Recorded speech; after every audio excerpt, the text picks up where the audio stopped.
If you have health questions, we have answers. It's the Ask Our Doctor show. Yeah. From the vet to the dentist. Dr. Dorfman, I knew you'd have the answers.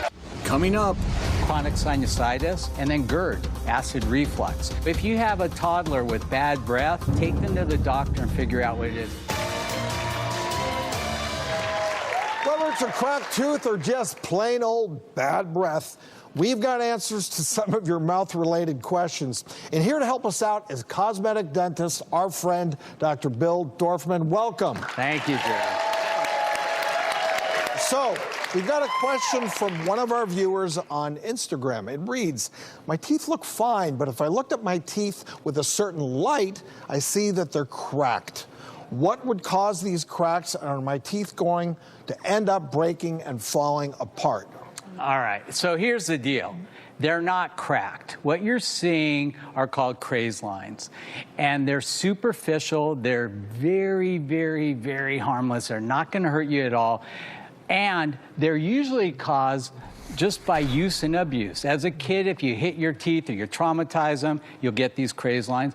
Or as an adult, if you're eating on hard things like ice or biting a pen or even, biting a pencil or even chewing your nails, you're going to get these craze lines. The thing about it, you have to remember, they're harmless. If they deepen and they actually become cracks, they're not harmless. And then you have to have them taken care of. But just a craze line, I've never had a patient in over 30 years of practicing that's cracked or lost a tooth from a craze line. And if you don't know the difference, ask your dentist. All right, next we got a Facebook question from Emily, and she says, sometimes my 23-month-old daughter has bad breath. She brushes her teeth with a natural toothpaste, but at her age, whenever we put toothpaste on, she sucks it off and wants more. Is there anything I can do? Okay, first of all, the chances of the bad breath emanating from the teeth on a little kid is probably 0, unless they have a lot of cavities. So just look in their mouth.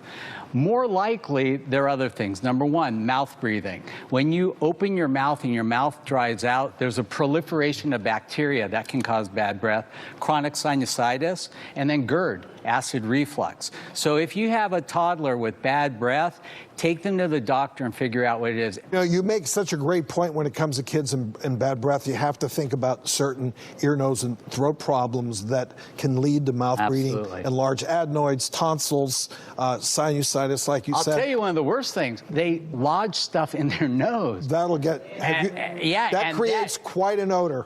Horrible. That's about so really, if your kid has bad breath, take them to the doctor, because that's just not normal. And when should a kid see the dentist for the first time? As soon as they get a tooth. Okay, that's pretty early. You only need one, right? You only need one. Gotta take care of that one tooth. Okay. We have another question from Instagram that reads, why are my teeth breaking and falling out after I've had my kids? Am I going to have no teeth by the time I'm 30?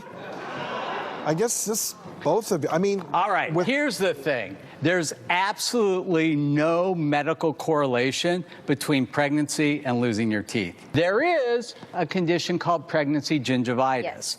And what happens is, because of the huge fluctuation in your hormones, you can get bleeding gums, puffy gums, actually like painful gums. So if you have pregnancy gingivitis, what I suggest you do is stop the 6-month recall and go to a 2 to 3 month recall. But as soon as you have the baby, and stop breastfeeding, that'll go away.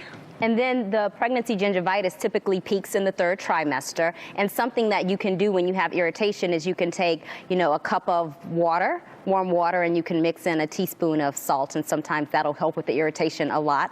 But that does not replace a dentist visit. So for sure, make sure you're following up with your dentist appropriately. Pregnancy is not a valid reason not to see your dentist. If your dentist needs to do something, then they will contact your OBGYN, and we will make sure that we work together so that we're taking care of you and your baby safely. Dr. Dorfman, I knew you'd have the answers, and you came through. As always, thank you very much.